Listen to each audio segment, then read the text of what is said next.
bueno que podamos nosotros ser edificados mediante ella. Y si usted, al igual que yo, y espero que todos, estuvimos concentrados en las dos últimas alabanzas, todas apuntan, hermanos, a lo que Jesús ha hecho por nosotros. Todas las dos alabanzas nos enseñan eso, hermanos, que Él es el que nos ha dado vida, que Él, mediante su sacrificio, nos ha dado ahora la esperanza de vida eterna que todos nosotros tenemos. Así que le invito nuevamente al Evangelio de Juan. Evangelio de Juan, capítulo 14, versículo 6. Pasaje que hemos estado estudiando, y esta declaración de Jesús como punto de partida de esta serie de temas que espero sean de gran edificación para todos nosotros. Dice Jesús: yo soy el camino y la verdad y la vida. Nadie viene al Padre sino por mí.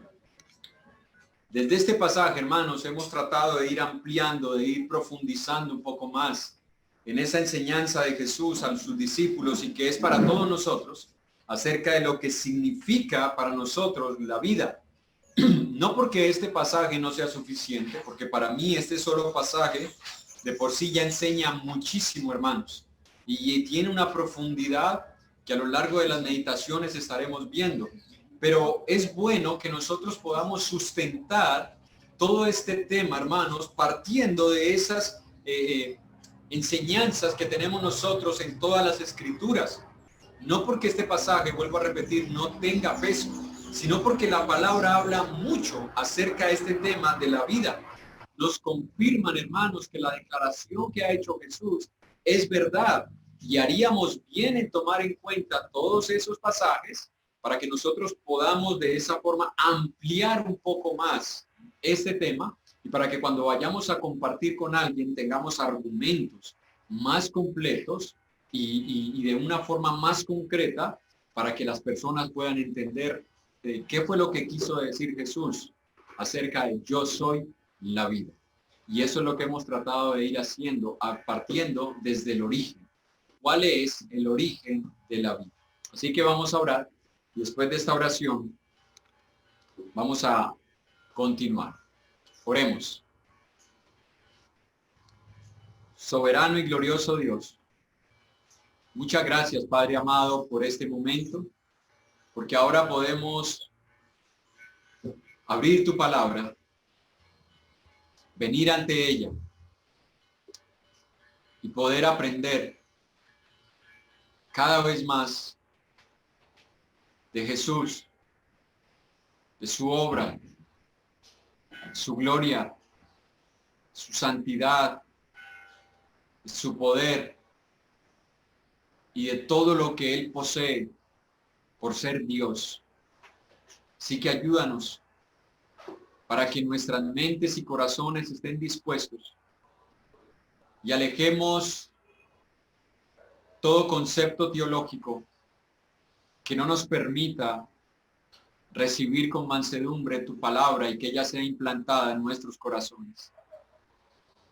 Padre, no seremos capaces posiblemente de aclarar todos los detalles, porque hablar de ti, Señor, siempre será un reto, porque tú eres eterno, nosotros finitos, porque tú eres sabio, nosotros seres ignorantes. Si no fuera por tu Espíritu en nosotros, no comprenderíamos nada, Señor. Porque tú eres excelso, nosotros simplemente obra de tus manos. Así que concédenos tu gracia, para que sea tu palabra la que nos enseñe, para que sea tu palabra la que nos instruya, y que no seamos, Señor, como el pueblo de Israel, que endureció su corazón, que no quiso escuchar tu voz, por lo cual los desechaste, a pesar de que les habías hecho una promesa de introducirlos en la tierra prometida. Toda esa generación murió en el desierto y no pudo ver la promesa realizada. Así que ayúdanos a nosotros a no endurecer nuestros corazones, sino a ser sensibles y que no veamos al hombre, sino que veamos lo que tu palabra nos enseña y que mediante ella seamos edificados y mediante ella tú seas glorificado. Lo pedimos, Señor, por medio de Jesús, para tu gloria y para tu honra. Amén. Bien, hermanos, este pasaje creo que nuevamente nos recuerda acerca de lo que hemos estado hablando. Y quisiera que nos remontáramos nuevamente al origen de todas las cosas, porque estamos tratando de ver la vida, pero desde el origen.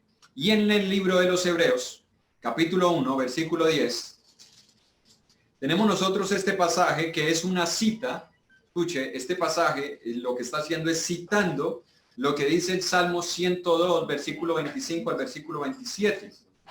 Entonces en Hebreos, en la carta a los Hebreos, usted va a encontrar muchas citas que hacen referencia al Antiguo Testamento, porque el propósito de la carta a los Hebreos era mostrarles a los judíos que Jesús era superior a la ley mosaica, que el pacto de Jesús era superior al pacto hecho con el pueblo de Israel, que la promesa que nosotros tenemos ahora en Cristo es superior a la promesa que tenían los judíos, y que el sacrificio de Jesús era superior al sacrificio que ellos hacían, y que ahora ya no adorábamos a Dios en un tabernáculo, en un templo hecho por manos humanas, sino en aquel templo hecho por Dios mismo en Jesús, y que ahora es la iglesia. Así que en Hebreos capítulo 1, versículo 10 al 12 dice la palabra de Dios: y tú, oh Señor, en el principio fundaste la tierra y los cielos son obra de tus manos. Ellos perecerán, mas tú permaneces, y todos ellos envejecerán como una vestidura, y como un vestido los envolverás y serán mudados, pero tú eres el mismo, y tus años no acabarán. Escuche lo que dice este salmo, hermanos, porque este salmo habla acerca del origen de todas las cosas. Y nuevamente nos remonta en la mente allá el Génesis capítulo 1, donde dice: y tú, oh Señor, en el principio. ¿Cuál principio? En el principio donde comenzó todo para nosotros, no donde comenzó Dios. Y eso espero que quede claro. Dios no tiene principio, por lo tanto no tendrá final. Así que nadie puede hablar, es que Dios comenzó. No, Dios no tiene principio. Él está hablando desde el principio de toda la creación.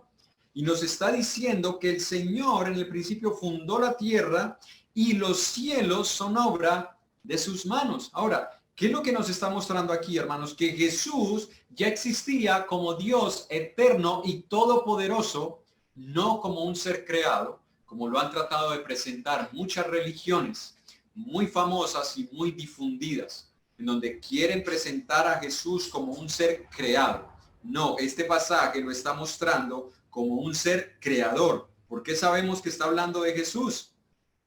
Porque el versículo 13 dice: pues ¿a cuál de los ángeles dijo Dios jamás: siéntate a mi diestra hasta que ponga a tus enemigos por estrado de tus pies? Y el versículo 5 dice: porque ¿a cuál de los ángeles dijo Dios jamás: mi hijo eres tú, yo te he engendrado hoy, y otra vez yo seré el padre y él me será hijo? Así que este pasaje está hablando en todos su contexto, y el eje central o el sujeto de este pasaje es Jesús. Y nos está mostrando a Jesús, hermanos, como el origen de todo lo que existe, y eso incluye su vida y eso incluye mi vida. Ahora, hay una teoría acerca del origen del todo.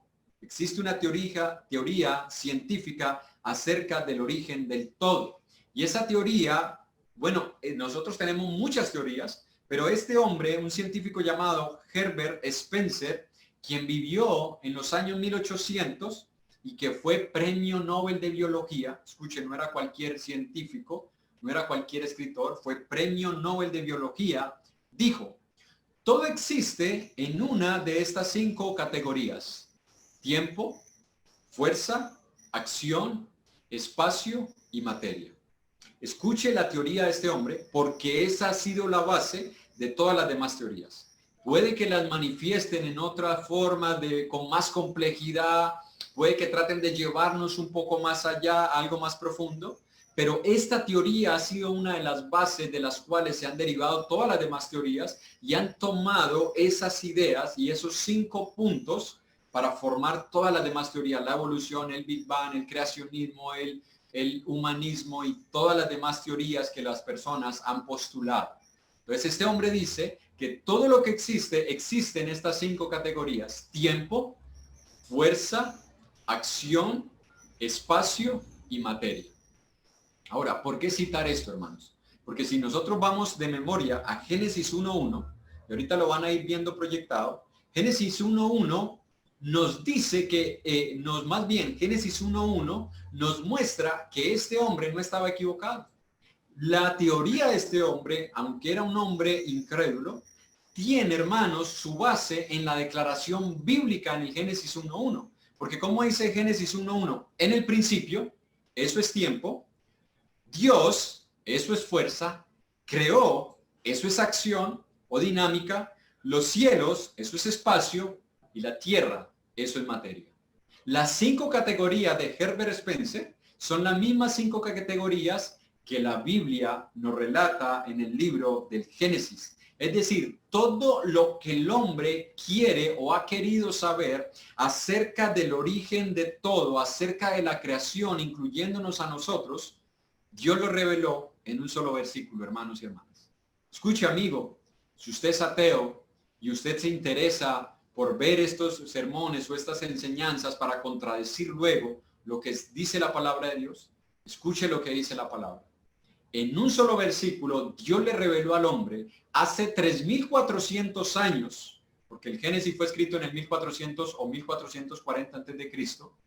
Hace 3.400 años, lo que el hombre ha querido averiguar mediante la ciencia, mediante la observación, Dios se lo reveló a Moisés en un solo versículo. La pregunta es, ¿lo creemos nosotros los cristianos o no? ¿Lo creemos o no? Porque cantábamos ahora que Dios creó todas las cosas, la luna, su luz, que nos creó a nosotros. La pregunta es, ¿nosotros sí creemos el relato bíblico?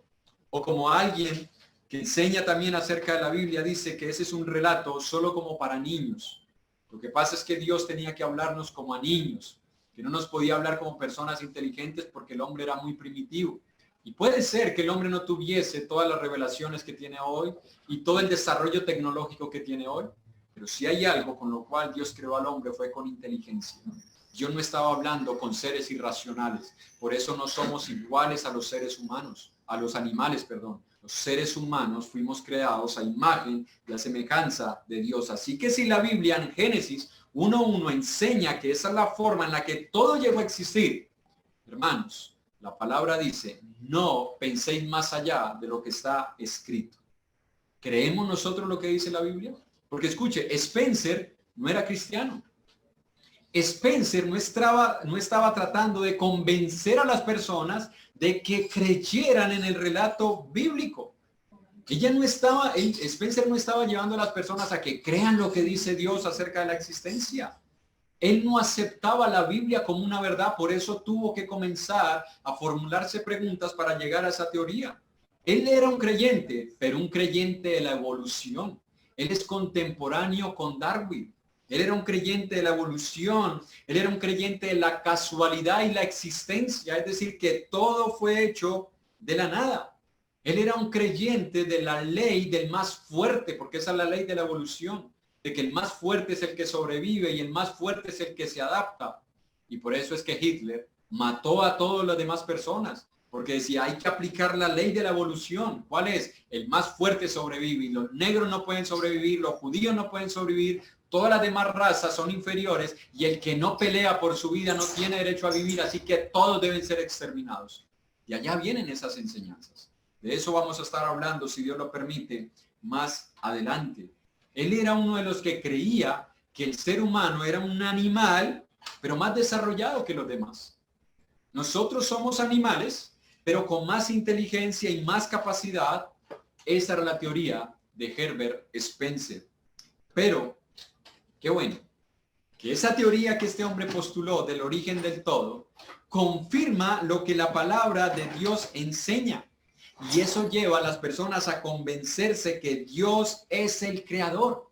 Porque lo mismo que han dicho los científicos modernos, es lo que la palabra de Dios ya le ha revelado al hombre hace muchísimos años, lo cual nuevamente le devuelve la razón a quien la debe tener, Dios. Y por eso veíamos cuando Jesús dijo, yo soy la verdad. Ahora, ¿Cuál es la perspectiva entonces que tienen los científicos acerca de la vida? ¿Cuál es la perspectiva científica acerca de la vida? Bueno, para los científicos, todos nosotros somos materia. Y la materia está compuesta por átomos, por neutrones, protones y electrones. Esa es la conformación y por eso es que nosotros hemos visto a veces ese símbolo. Todos nosotros somos materia que está compuesta por átomos, por neutrones, protones y electrones. Escuche, esa es la perspectiva científica acerca de la vida. Y ellos dicen que por el azar todo evolucionó, dando origen a una criatura viva que con el paso de millones y millones de años, por eso cuando usted escucha de sus teorías dicen hace miles de millones de años, hace cientos de millones de años, ¿por qué? Porque ellos enseñan eso, que todo comenzó a evolucionar hace miles de millones de años y que esta materia comenzó a experimentar cambios en su forma y en su inteligencia. Es decir, la materia se volvió inteligente, llegando así al hombre moderno que tenemos hoy en día. ¿Y sabe quién siguió enseñando esa doctrina? Jacques Monod, quien también fue premio Nobel de Biología. Y él dijo en su libro, El azar y la necesidad, escuchen lo que dijo este hombre, premio Nobel de Biología, un libro escrito por él que se llama El azar y la necesidad, dice, el hombre está solo en la inmensidad sin sentido del universo a partir de la cual emergió solo por el azar.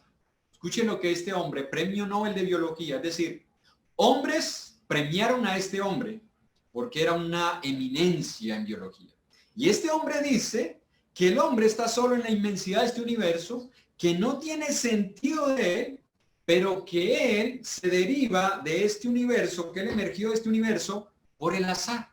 Escuche, el azar. ¿Qué es el azar? Hermanos, el azar no es nada.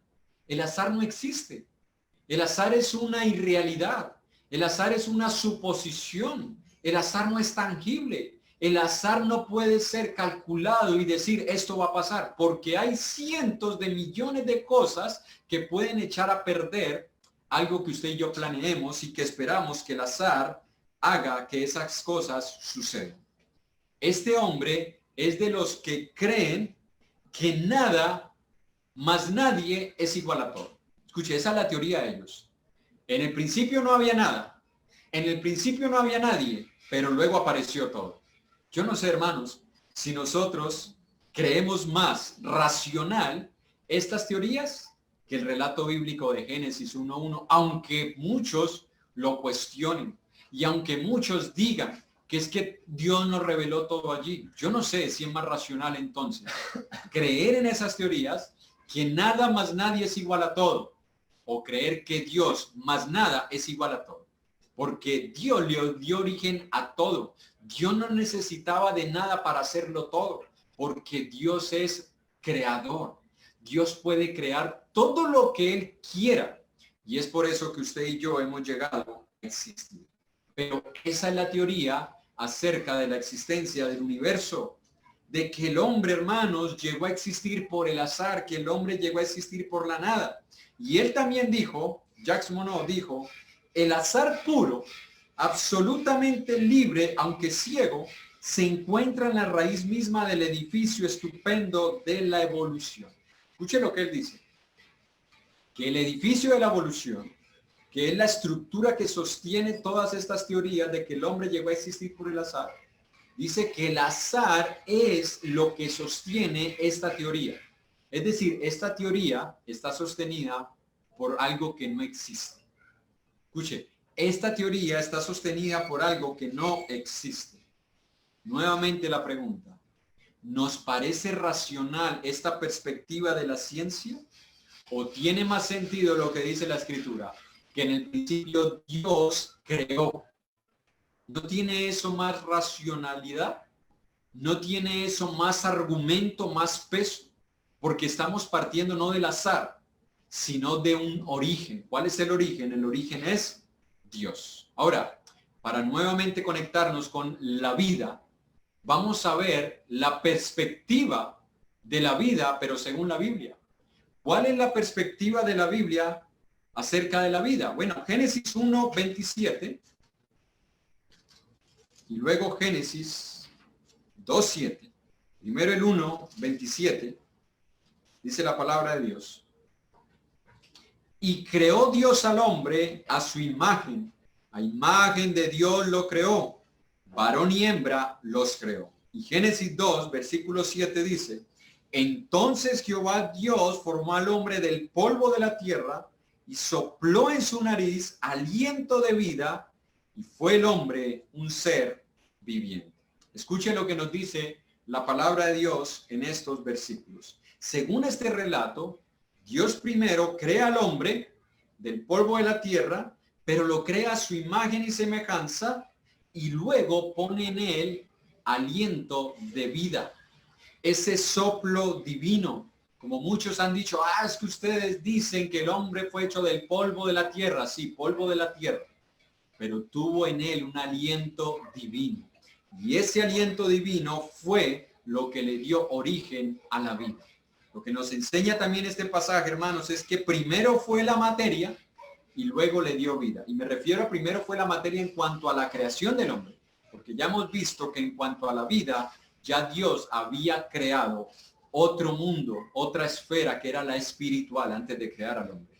Ya existía la vida espiritual. Pero en cuanto al hombre nos está mostrando y espero que se entienda ese contexto para que no me malinterprete, en cuanto a la creación material, a este mundo, a esta dimensión humana, material, Dios primero tomó al hombre y luego le dio vida. Y eso lo dice Primera de Corintios, capítulo 15, verso 46. Ahí lo vamos a proyectar en la traducción lenguaje actual porque es un poco más explícita. Primera de Corintios 15, 46 y 47 dice, así que primero llegó a existir lo físico y luego lo espiritual. El primer hombre fue hecho del polvo de la tierra, el segundo hombre vino del cielo. ¿Qué nos dice este pasaje, hermanos? Que el primer hombre llegó a existir, pero porque primero fue lo físico y luego lo espiritual. Génesis 2:7. Creó Dios al hombre del polvo de la tierra y luego sopló en su nariz aliento de vida, vida espiritual. Y este relato se repite una y otra vez en las escrituras. En Génesis capítulo 7, versículo 21 y 22, Génesis capítulo 7, versículo 21 y 22, le invito a que vaya leyendo estos pasajes, así se conecta con la enseñanza y se conecta con la palabra de Dios. Génesis 7, 21 y 22 dice la palabra, y murió toda carne en que se mueve sobre la tierra, así de aves como de ganado y de todas bestias y de todo reptil que se arrastra sobre la tierra y todo hombre. Todo lo que tenía aliento de espíritu de vida en sus narices, todo lo que había en la tierra murió. Escuche que nuevamente se refiere al aliento de espíritu de vida en sus narices. Génesis 25, 7 y 8.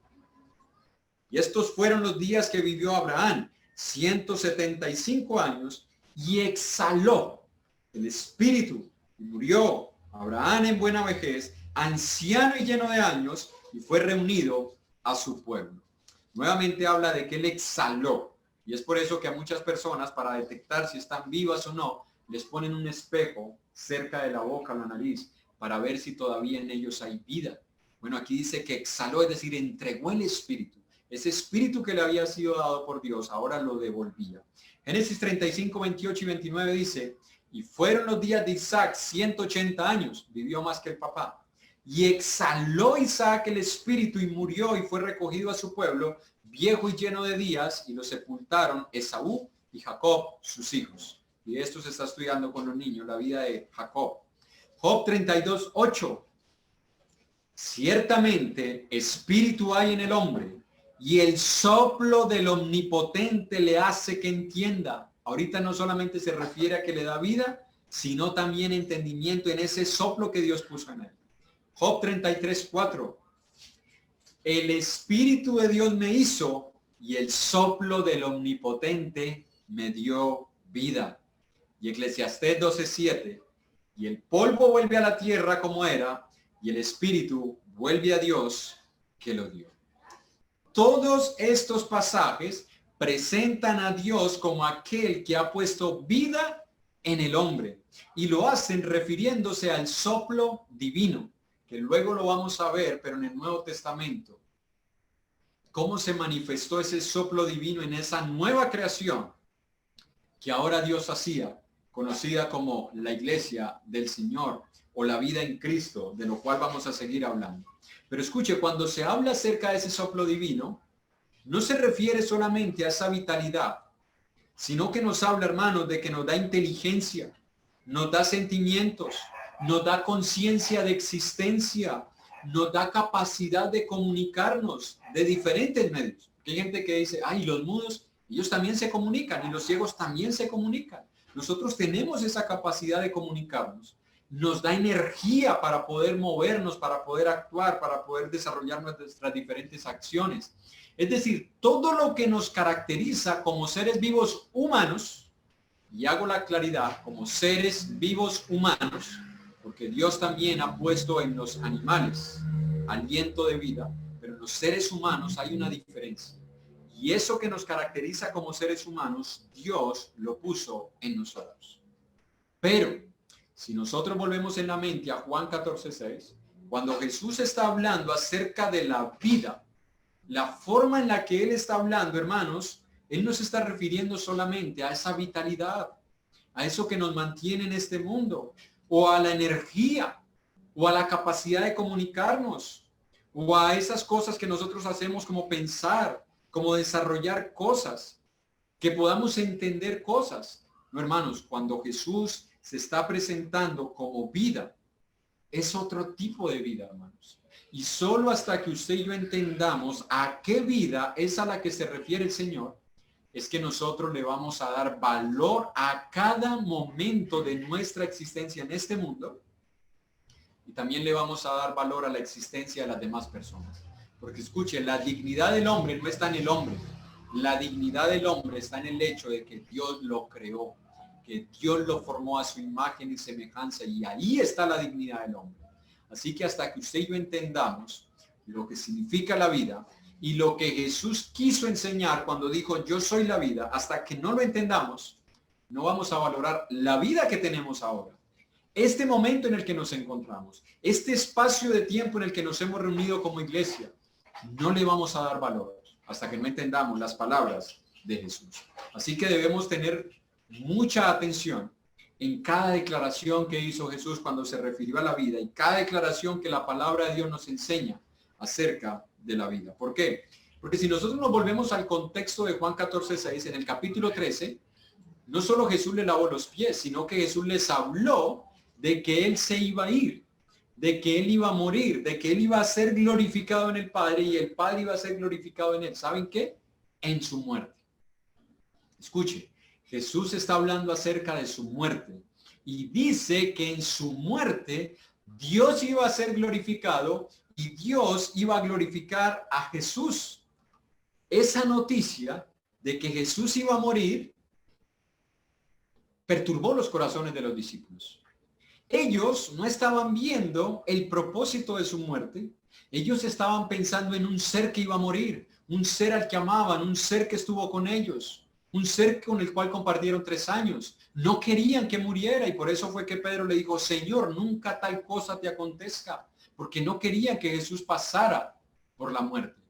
Y esa noticia de Jesús trajo turbación a sus corazones, trajo intranquilidad a sus almas, les hizo perder la paz. Y es por eso que en el 14:1 de Juan, Jesús les dice, no se turbe vuestro corazón, porque el corazón de los discípulos estaba turbado. Jesús les dice, pero no se turben, tengan paz, tengan tranquilidad, a pesar de las terribles noticias. Y es sobre esa noticia de que Él iba a morir, que les dice, yo soy la vida. La pregunta es, ¿cómo es posible que el origen de la vida, el dador de la vida, el sustentador de la vida y la finalidad y propósito de la vida, ahora va a morir? ¿Usted puede entender eso? Los discípulos no lo entendían. Señor, pero si tú eres la vida, ¿cómo es que vas a morir? Si tú eres quien da la vida, ¿cómo es que vas a morir? Si tú eres quien sustenta la vida, ¿cómo es que vas a morir? Ellos, al igual que nosotros, posiblemente no entendían esta declaración. Y eso es lo que ha llevado a muchas personas a decir, la Biblia es para locos. La Biblia se contradice. La Biblia no la podemos entender. Hermanos, y eso no son palabras de hoy en día. Ese tipo de comentarios acerca de las escrituras no es nuevo. Eso viene desde la antigüedad. El hombre no puede entender la voluntad de Dios. No puede entender lo que la palabra enseña y revela. No, para él eso es locura. Y lo dice la carta a Primera de Corintios, capítulo 2, versículo 12 al 14. Primera de Corintios 2, del 12 al 14 dice la palabra de Dios. Y nosotros no hemos recibido el espíritu del mundo, sino el espíritu que proviene de Dios, para que sepamos lo que Dios nos ha concedido. Lo cual también hablamos, no con palabras enseñadas por sabiduría humana, sino con las que enseña el espíritu, acomodando lo espiritual a lo espiritual. Pero el hombre natural no percibe las cosas que son del Espíritu de Dios, porque para él son locura, no las puede entender, porque se han de discernir espiritualmente. Escuche, cuando alguien le dice a usted, es que yo no creo porque es que la palabra se contradice, no trate de convencerlo. ¿Sabe por qué? Porque él es un hombre natural. Y en ese estado natural no puede percibir las cosas que son del Espíritu. Es por eso que hay muchas personas que cuando ven que nosotros castigamos a nuestros hijos con la varita dicen, pues yo a mis hijos nunca les pegué. Y ellos son unas buenas personas y se comportaron y yo no entiendo cómo es que la Biblia que habla de amor mande a que castiguen a los hijos. Y yo no entiendo cómo es que la Biblia que habla de amor diga que cuando un hijo sea rebelde, contumaz y que no se quiera arrepentir y está profanando el templo de Dios que es ese hogar por su pecado, ¿cómo es posible que un padre lo saque de la casa? ¿No entienden? No aceptan. No aceptan que una pareja tenga que seguir unida delante de Dios hasta que la muerte los separe. Dice, pero ¿y si ya no están viviendo juntos? ¿Por qué no pueden separarse y unirse nuevamente en matrimonio? No aceptan. Para él esto es locura. No tratemos de convencer a los incrédulos de que lo que la palabra de Dios dice es verdad. Primero necesitamos que ellos entiendan que necesitan ser regenerados, para que espiritualmente puedan discernir lo espiritual. De otra manera no lo van a poder hacer. John Ivey, un predicador escocés del siglo XIX, escuche, John Ivey, un predicador escocés del siglo XIX dijo, refiriéndose a la condición del hombre sin Cristo, los hombres sin Cristo son muertos que caminan. Las bellezas de la santidad no atraen al hombre en su insensibilidad moral, ni las miserias y tormentos del infierno lo disuaden. Es decir, ni el castigo eterno mueve sus corazones, ni las bellezas de la santidad mueven sus corazones. Ninguna de las dos. ¿Sabe por qué? Porque están muertos. Cuenta una historia en un libro francés. Cuenta que había una anciana de unos 70 años que estaba cargando un cántaro de agua y una antorcha encendida. Y alguien la vio y le dijo, anciana, ¿dónde vas con ese cántaro de agua y con esa antorcha? Y la mujer dijo, con este cántaro de agua voy a apagar el infierno y con esta antorcha voy a quemar el cielo. Para que los hombres busquen a Dios no por los tormentos del infierno, ni por las gracias del cielo, sino que busquen a Dios por lo que Él es, nuestro creador. Pero escuche, aunque hiciéramos eso, el hombre natural no percibe las cosas que son del Espíritu. El hombre sin Cristo no puede entender estas cosas. ¿Sabe por qué? Porque están muertos. El hombre sin Cristo está muerto. ¿Y qué necesitan los hombres que están muertos? ¿Qué necesitan las personas que están muertas espiritualmente? Estas personas no necesitan una religión. Nosotros no podemos presentarles a ellos el cristianismo como una carta de la baraja. Mire, ¿qué prefiere? ¿Qué prefiere? ¿El santerismo? ¿Prefiere el yoga? ¿Prefiere el budismo? ¿Prefiere el islam? ¿El catolicismo? ¿El protestantismo? ¿El mormonismo? ¿El mahometismo? ¿Qué prefiere? ¿Qué religión prefiere? No, hermanos. La palabra de Dios nos presenta que el hombre no necesita una religión. El hombre tampoco necesita un mensaje de ánimo. Es que no, el hombre necesita animarlo, es que hay que animar al hombre. El hombre tampoco necesita, hermanos, que mejore sus relaciones con las demás personas. No, es que al hombre lo que le hace falta es que se relacione mejor con las personas. El hombre necesita mejorar sus relaciones para que pueda vivir en paz. Tampoco el hombre necesita un mejor aprecio por el medio ambiente. Y eso sí que está de moda en estos días de pandemia, donde la gente decía, mire, qué bueno que todos están en casa, mire el aire cómo se ha limpiado, los ríos se han limpiado, la naturaleza ha revivido. Y qué bueno por todo eso. Pero escuche, hermano, nosotros no fuimos creados para este mundo. Nosotros fuimos creados para vivir con Dios. Y qué bueno que la naturaleza se recupere. Pero no pensemos que el cristianismo les presenta eso, que una mejor perspectiva y una forma de valorar mejor el medio ambiente, hermanos. El hombre sin Cristo tampoco necesita una renovación de sus anhelos. Es que a las personas hay que enseñarles que hay que anhelar, que hay que aspirar para que puedan encontrarle sentido a su vida. Tampoco necesitan una mejor educación. A veces nosotros pensamos que el cristianismo es una mejor educación. Ay, es que puede que los niños vayan a estudiar, pero si estuvieran en las clases de los niños dominicales y los jóvenes asistieran, serían más educados. No, el hombre muerto no necesita una mejor educación.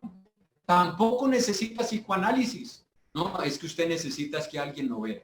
Usted necesita que alguien le escuche, que usted le comparta sus problemas, que los psicoanalicen para que le puedan ayudar a entender ese complejo que usted está cargando desde la niñez o desde que fracasó su matrimonio, desde que perdió su empresa, desde que llegó a ser pobre, desde que perdió su familia.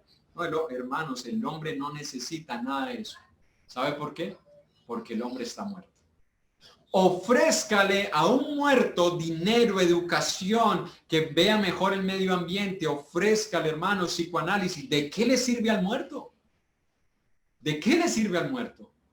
¿Qué necesitaba Lázaro? Y por eso es que algunas personas dicen, a mí no me traigan flores cuando esté muerto porque ya no las voy a oler ni las voy a poder ver. Tráigamelas en vida.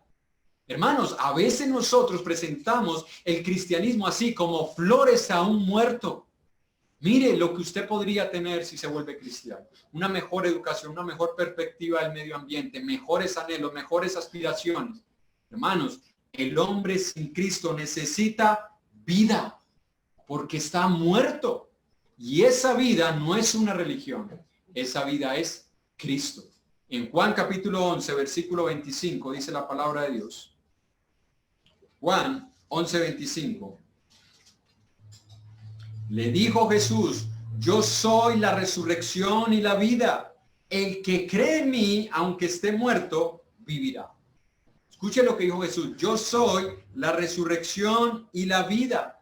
El que cree en mí, aunque esté muerto, vivirá. Hermanos, las personas que están muertas no necesitan nada de lo anterior. Ellos necesitan a Jesús. Ellos necesitan el evangelio. Porque solo en el evangelio nosotros recibimos vida. No basta con decirles a las personas que Dios los ama. Ay, es que hay que decirle a las personas que Dios los ama para que ellos se vean atraídos por Dios. No basta con decirles que Dios los ama. Debemos entender de que ellos están muertos. Y en ese estado no pueden escuchar esas palabras. Si no les predicamos el evangelio, que es la evidencia del amor de Dios, esas personas serán insensibles a todo lo demás que usted y yo les digamos.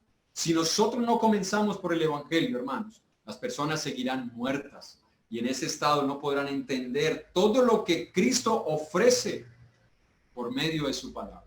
Escuche, las personas están tan muertas que ni siquiera la evidencia de esta creación, como dice Romanos capítulo 1 del 16 en adelante, ni siquiera la evidencia de esta creación donde dice, porque lo que de Dios se conoce, su eterno poder y deidad, se hace claramente visible por medio de las cosas hechas, de modo que no tienen excusa. Las personas no entienden esto, hermanos. Las personas no entienden que la misma naturaleza les está mostrando que Dios es real, que Dios existe. No lo pueden entender, hermanos. ¿Por qué? Porque están muertos. Y es por eso que en Juan 14:6, cuando el Señor estaba hablando con estas personas, note, Jesús les dice, yo soy la vida. Pero si Él está hablando con personas vivas, si nosotros filosóficamente estuviéramos hablando y yo le digo, mira, yo soy tu vida, la persona me diría, ¿cómo que tú eres mi vida? Número uno, yo estoy vivo. Y número dos, yo soy una persona diferente a ti. No es racional. Y los discípulos, al escuchar estas palabras, posiblemente tampoco podían entenderlas del todo. Y las personas a las cuales nosotros les predicamos el evangelio posiblemente no entiendan cuando nosotros les decimos que Cristo les ofrece vida. ¿Sabe por qué? Porque ellos solamente piensan en la vida material. Pero Jesús se está refiriendo a otra forma de vida. Y eso lo podemos deducir, hermanos, en las declaraciones de Jesús. En el Evangelio de Mateo, capítulo 8, versículo 21. Mateo, capítulo 8, versículo 21. Miren lo que dice la palabra de Dios. Otro de sus discípulos le dijo después, Señor, déjame permiso para ir primero a enterrar a mi padre. Luego te seguiré. Jesús le contestó, deja que los muertos entierren a sus muertos. Tú sígueme. Escuche, Jesús está hablando con personas vivas y les dice, deja que los muertos entierren a sus muertos. Creo que todos entendemos que no es que Jesús dijo, bueno, ahorita los muertos del cementerio van a venir por el muerto que está en la funeraria y se lo van a llevar para enterrarlo. No, Jesús está hablando con personas vivas y a esas personas vivas les dice, deja que esas personas muertas entierren a esas otras personas que también están muertas. Escuche, él está hablando de otro tipo de vida. Sigue diciendo la palabra de Dios en Juan 5:25. De cierto os digo, viene la hora y ahora es cuando los muertos oirán la voz del Hijo de Dios y los que la oyeren vivirán. Él está hablando de personas vivas a quienes se les predicaría el evangelio y que esas personas cuando escuchen van a vivir si creen. Luego vamos a explicar a qué se refiere o cómo se interpreta el que un muerto pueda escuchar la voz del Hijo de Dios. Pero dice en Efesios 2:1, y Él nos dio vida a nosotros cuando estábamos muertos. Escuche, esto más o menos nos explica un poco. No es que el hombre en sí mismo comenzó a tener vida por escuchar la palabra. No, es que Dios puso vida en él a través de la palabra. Y Él nos dio vida cuando estábamos muertos en nuestros delitos y pecados. Lo dice también Efesios 2:5, donde dice que aún estando nosotros muertos en pecados, nos dio vida juntamente con Cristo, por gracia somos salvos. Y eso lo estamos estudiando con nuestro hermano Juan Carlos, que lo amplió de una manera más detallada. Él nos dio vida cuando estábamos muertos, no muertos físicamente, muertos espiritualmente. Primera de Timoteo 5:6 dice, pero la que se entrega a los placeres viviendo está muerta. Escuche, dice que una mujer, y está hablando aquí de las viudas jóvenes, que empezaron a querer servir en la iglesia, pero comenzaron a dedicarse a otras cosas. Dice, bueno, esas viudas, si se entregan a los placeres viviendo, es decir, van a seguir viviendo, ya están muertas. ¿Qué muerte se refiere? A otro tipo de muerte, la espiritual. Judas 1:12. Judas 1:12. Estos son manchas en vuestros ágapes, que comiendo impúdicamente con vosotros se apacientan a sí mismos. Nubes sin agua llevadas de acá para allá por los vientos, árboles otoñales sin fruto, 2 veces muertos y desarraigados. Y está hablando de los falsos profetas. Dice que esos falsos profetas son como árboles 2 veces muertos. Escuchen, un árbol usted lo mata una sola vez, cuando usted le arranca las raíces, cuando usted lo corta. Pero aquí dice que es tanta la condición de muerte espiritual de estos hombres que dice 2 veces muertos y desarraigados, para que no quede esperanza de que las raíces vuelvan a brotar. Y Apocalipsis 3:1 dice, escribe al ángel de la iglesia en Sardis, el que tiene los 7 espíritus de Dios y las 7 estrellas, dice esto, yo conozco tus obras, que tienen nombre de que vives y estás muerto. Escuche lo que le escribió el Señor a la iglesia en Sardis. Tú tienes nombre de que vives y estás muerto. Existen en este mundo personas que tienen nombre, que cuando usted las llama por su nombre pueden responderle, pero según la palabra de Dios están muertas. Todos estos pasajes nos muestran que la vida a la cual se refiere el Señor en Juan 14:6 es mucho más que la composición biológica, química de protones, neutrones, moléculas, de electrones que dan forma a esta existencia que nosotros tenemos material.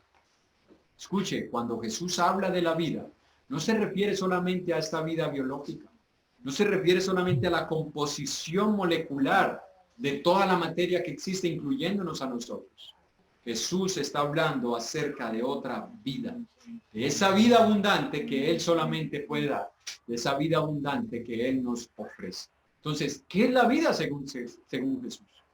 Veamos lo que dice Jesús acerca de la vida. Según Jesús, no es solo tener la capacidad de movimiento, inteligencia, relacionarnos, sino que la vida, hermanos, se describe por el mismo Jesús como una relación intrínseca entre Él y nosotros, como la manifestación de la vida de Jesús a través de nosotros. En Primera de Juan, capítulo 5, versículo 12. Primera de Juan, capítulo 5, versículo 12. Dice la palabra de Dios: el que tiene al Hijo tiene la vida. El que no tiene al Hijo de Dios no tiene la vida. Si yo le pregunto en esta mañana, hermano y hermana, y preguntémonos todos nosotros, ¿nosotros creemos que tenemos al Hijo de Dios en nosotros? ¿Lo creemos? ¿Sí o no? ¿Lo creemos? ¿Creemos que el Hijo de Dios está en nosotros? Porque el pasaje dice, el que tiene al Hijo tiene la vida. Si usted y yo tenemos al Hijo, tenemos esa vida, no la vida material, sino esa nueva vida de la que Cristo está hablando en Juan 14:6. Pero escuche, no se trata de lo que usted y yo creamos, se trata de lo que usted y yo proyectamos. ¿Cómo sabemos que una persona está viva? Porque es activa, porque habla, se comunica, siente, se relaciona, es inteligente, puede moverse. ¿Cómo sabemos que una persona está viva en Cristo? Por lo mismo, hermanos, porque se hace manifiesto en esa persona las virtudes de Jesús. Porque Cristo es la vida. Cristo no es una parte de nuestra vida. No es como muchas personas que han hecho de Cristo un aditivo para sus vidas. Cristo es la vida. Y lo que usted y yo debemos proyectar es a Jesús. Así que según la ciencia, la vida consiste en estar durante un lapso de tiempo en este mundo, en esta tierra, multiplicarnos, tener hijos, nietos, ir de vacaciones. Si somos los más fuertes tenemos que sobrevivir. Tampoco se trata, o según la ciencia dice que nosotros debemos lograr todo lo que nos proponemos, porque el hombre tiene que alcanzar sus metas, tiene que llegar a esa posición de reconocimiento que anhelamos, y es por eso que a muchos hijos se les ha dicho, estudie para que sea alguien. Lo que le estamos diciendo es, sin estudio no eres nadie, lo cual contradice la declaración bíblica, porque aunque esa persona caída es hecha la imagen y semejanza de Dios, ya es alguien. Y cuando usted y yo le decimos a un hijo, estudie para que sea alguien, lo que le estamos diciendo es, tú vas a ser alguien cuando estudies. Escuchen, el cristiano es una persona que tiene dignidad porque la vida de Cristo está en él. Tampoco, hermanos, según la ciencia, o más bien la ciencia enseña, que el hombre tiene que lograr su autosatisfacción. Date gusto. Haz lo que te gusta, no importa que a los demás les choque. No importa si a los demás no les gusta, vive tu vida y deja vivir a los demás.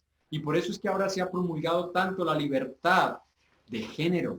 Es que hay que dejar a la persona que se incline por el sexo que quiera y hay que respetarle eso, cuando Dios dice que es un pecado delante de Dios y que un cristiano no debe tolerar esas cosas. Hay que aceptar a la persona, pero hay que enseñarle que eso es un pecado que Dios abomina y aborrece. Porque Dios no nos creó con esa inclinación. Dios creó al hombre recto, pero ellos buscaron sus propios males o sus propias perfecciones. Pero según la ciencia es eso. Según los sociólogos dicen que el hombre debe luchar por sus sueños para poderle dar sentido a su existencia.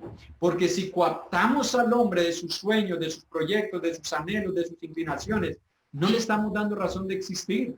Entonces por eso dicen, dejémoslo, que él viva como él quiere para que su existencia tenga propósito. Escuche, eso dice la ciencia. Y la ciencia ha permeado tanto al hombre en su cultura hasta en la educación, que nosotros encontramos el humanismo, el existencialismo, el evolucionismo y el creacionismo teísta. Escuche, el creacionismo teísta, donde todos ellos apoyan estas postulaciones que hace la ciencia.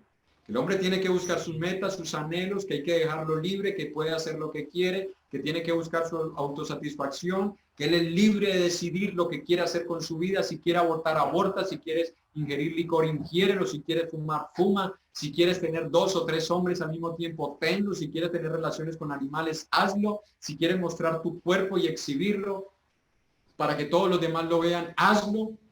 Escuche, todo eso ha permeado en la mente y en el corazón del hombre. Y estamos en estos tiempos, hermanos, y yo no digo que sean los últimos tiempos, porque la degeneración y la perversión siempre ha existido, pero estamos en unos tiempos donde ahora esto se difunde por las diferentes redes, lo que antes no se podía. No quiero tocar susceptibilidades, pero ¿cuántos de los hombres que pueden estar viendo esto, para poder ver pornografía, sabe qué había que hacer? Ir a un puesto de revista, con vergüenza, algunos tapados, o encargársela al señor de la venta de revistas y decirle, consígame una Playboy.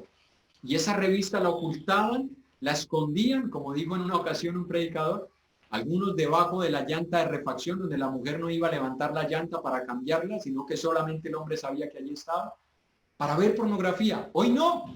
Hoy vemos pornografía en las noticias. Hoy vemos pornografía en las calles. Hoy vemos pornografía en los dibujos animados.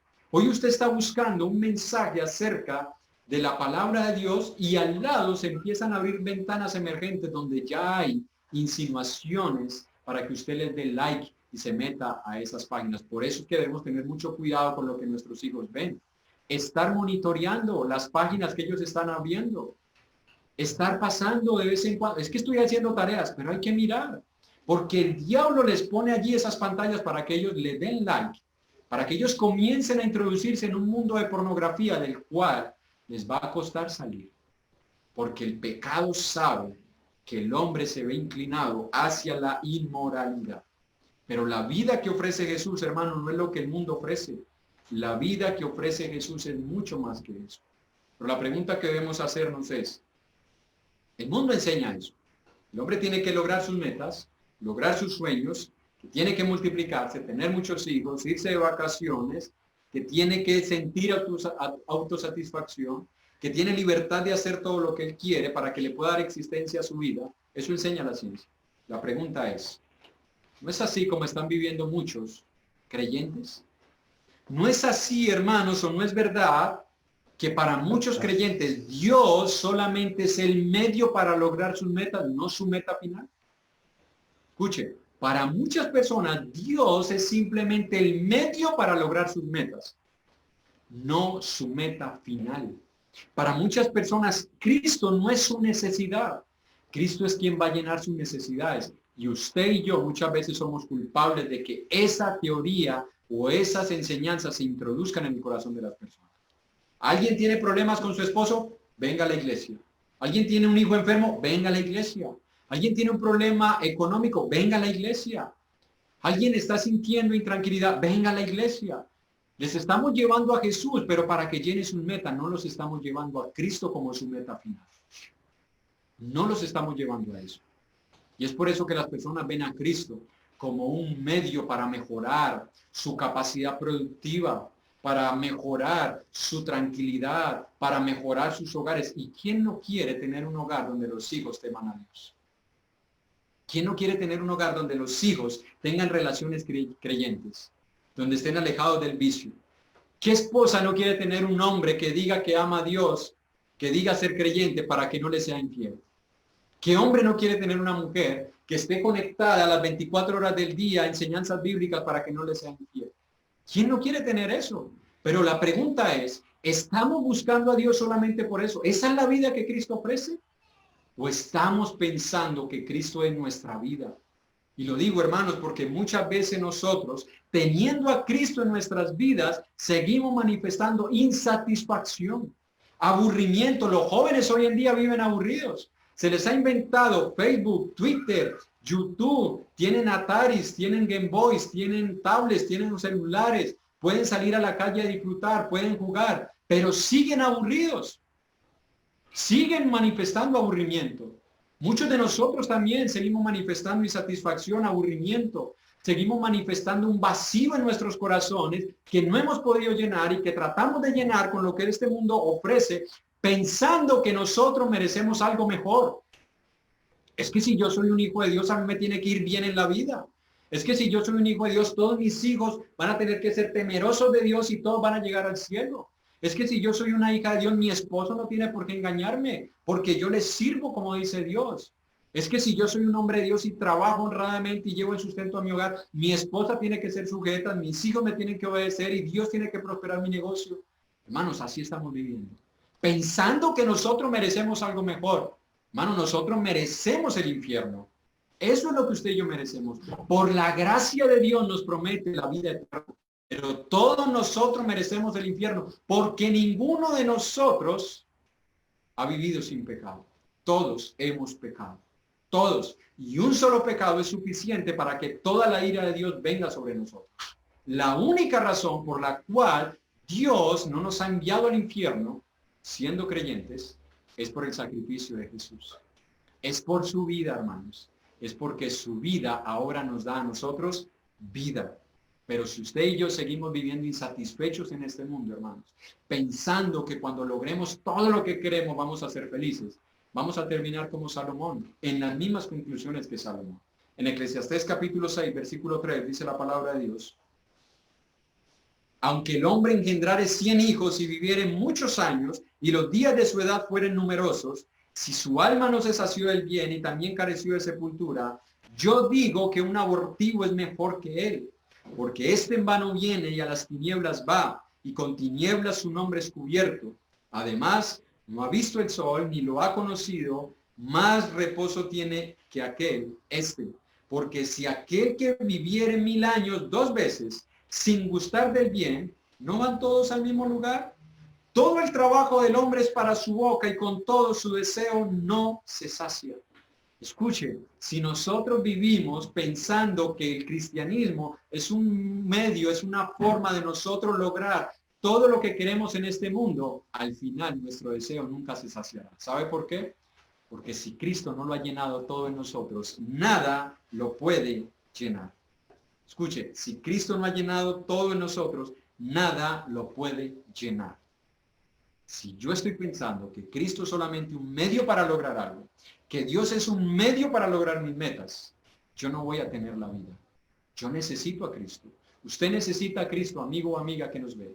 Todos necesitamos a Jesús, porque Él es la vida. Y si nosotros profesamos tener la vida que Cristo promete a todos los que han obedecido el Evangelio, eso se debe hacer visible por medio de las cosas que hacemos. Mire lo que dice 2 Corintios 5, 17. Si alguno está en Cristo, nueva criatura es. Hay muchas personas que están en las iglesias, que están en una religión, pero no están en Cristo. Escuchen, no están en Cristo. Y puede que estén en una religión, y puede que asistan a una iglesia, pero el que está en Cristo, hermanos, el que tiene a Cristo, el que tiene la vida, nueva criatura es.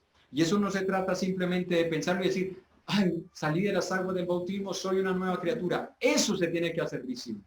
Esa nueva creación se tiene que mostrar. ¿Cómo? Colosenses capítulo 3.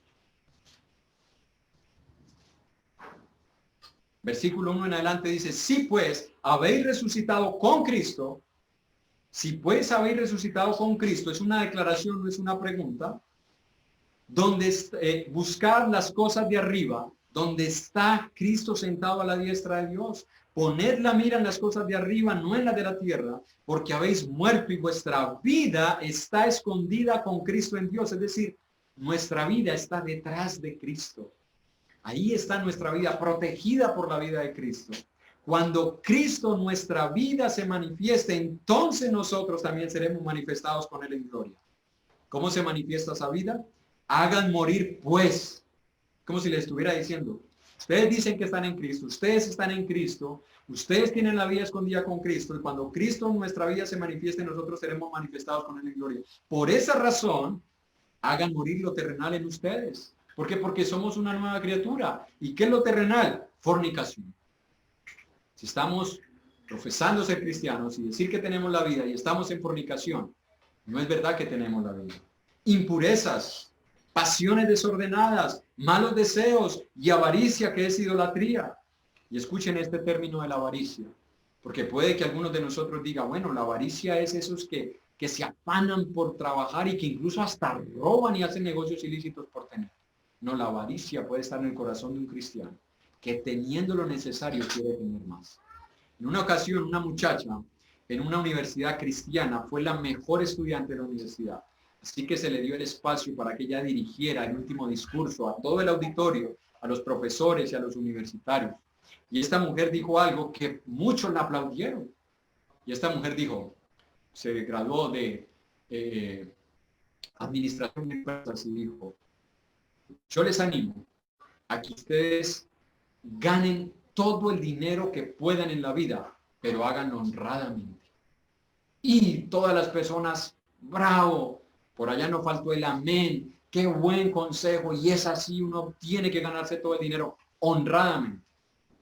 Alguien años después comentaba acerca de esto y decía, aunque muchos dijeron amén, y aunque muchos pueden que en este momento estén de acuerdo y digan, sí, hermano, tiene razón, honradamente tenemos derecho a ganarnos todo el dinero. Este hombre decía, no es un buen consejo, porque usted estará pensando en ganar dinero cuando debiera estar pasando tiempo con su familia. Usted estará pensando en ganar dinero cuando debiera estar ayudando en algo a alguien. Usted estará pensando en ganar dinero cuando debiera estar predicando el evangelio. Usted estará pensando en ganar dinero cuando debiera alimentarse de la palabra de Dios. Usted estará pensando en ganar dinero cuando debiera estar orando por usted, por su alma, su familia y por todas las necesidades que hay en otras personas.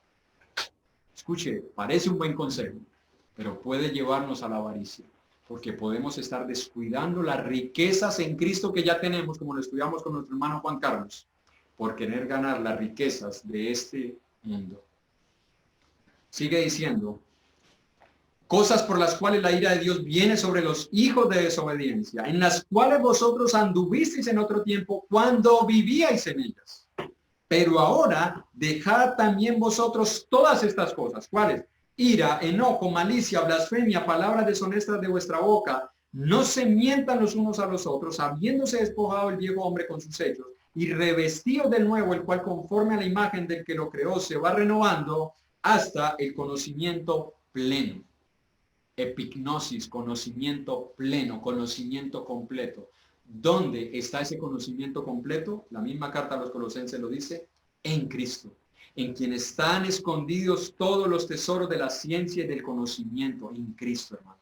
Cristo es la vida, y si nosotros decimos que tenemos a Cristo, debemos hacer morir las obras de la carne, y la vida de Cristo debe manifestarse en nosotros.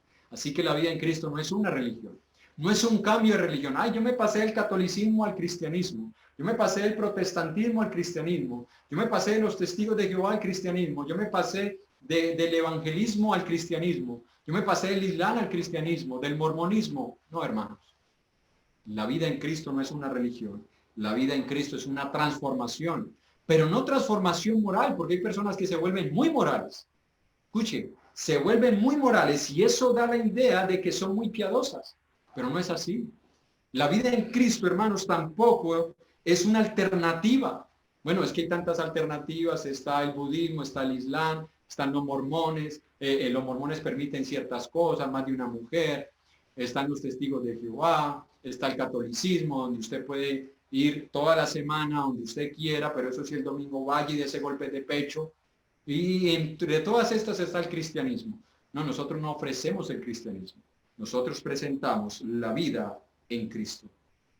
Y la vida en Cristo no es, escúcheme hermano y hermana y amigo que nos está viendo, no es un mecanismo de defensa contra las enfermedades, ni contra todos los males que azotan esta humanidad.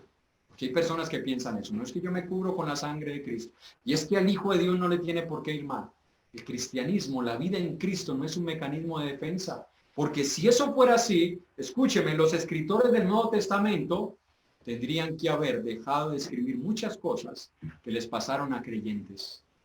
Creyentes que tuvieron que vivir con enfermedades, creyentes que tuvieron que vivir con escasez, creyentes que tuvieron que vivir con persecución, creyentes que tuvieron que ver cómo sus hogares se destruían, no por ellos, sino porque, como dijo Jesús, los enemigos del hombre serán los de su propia casa.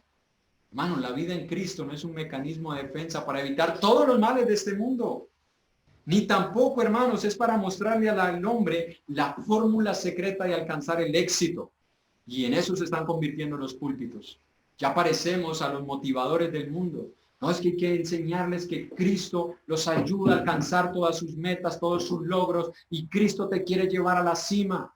No, hermanos, prediquemos a Cristo, prediquemos la vida en Cristo. Y la vida en Cristo es una vida de principios, es una nueva naturaleza regida por convicciones que nos identifican como nuevas criaturas. De eso vamos a estar hablando, si Dios lo permite, el próximo domingo. ¿Qué es nuestra vida? Y cómo es que nosotros debemos manifestar la vida de Cristo. Como conclusión, vamos a las conclusiones. La Biblia nos dice la verdad acerca del origen de la vida, y ya lo vimos. La ciencia confirma lo que la Biblia dice, ya lo vimos. La vida no es solo existencia natural, vimos eso, que no somos solamente átomos y materia. El hombre sin Jesús está muerto, y eso ya lo vimos bastante. En ese estado el hombre no puede entender ni la Biblia ni los propósitos de Dios. Y por último, la vida que Cristo ofrece es una manifestación de sus virtudes a través de nosotros. Es decir, nosotros tenemos que estar reflejando a Jesús. Yo no sé si usted cree todo esto, hermano y hermana. Yo no sé si usted haya entendido algo, si le haya parecido difícil, porque haya tenido que usar mucha materia gris, como decimos nosotros, para poder seguir el hilo de pensamiento de esta meditación. Yo le animo a que lo vuelva a escuchar, si usted lo desea. En YouTube va a quedar, en Facebook va a quedar. Vuélvalo a escuchar, para que podamos profundizar un poco más en este tema. Pero hablo por mí, y sé que por muchos hermanos de los que están viendo, hablamos de estas cosas porque estamos convencidos de que el origen de la vida es Dios, que fuimos creados por Él y que un día tendremos que darle cuentas a Él, que el hombre sin Cristo está muerto y que en ese estado no puede entender la Biblia, y que cuando nosotros profesamos ser hijos de Dios, tenemos que manifestar que la vida de su Hijo está en nosotros.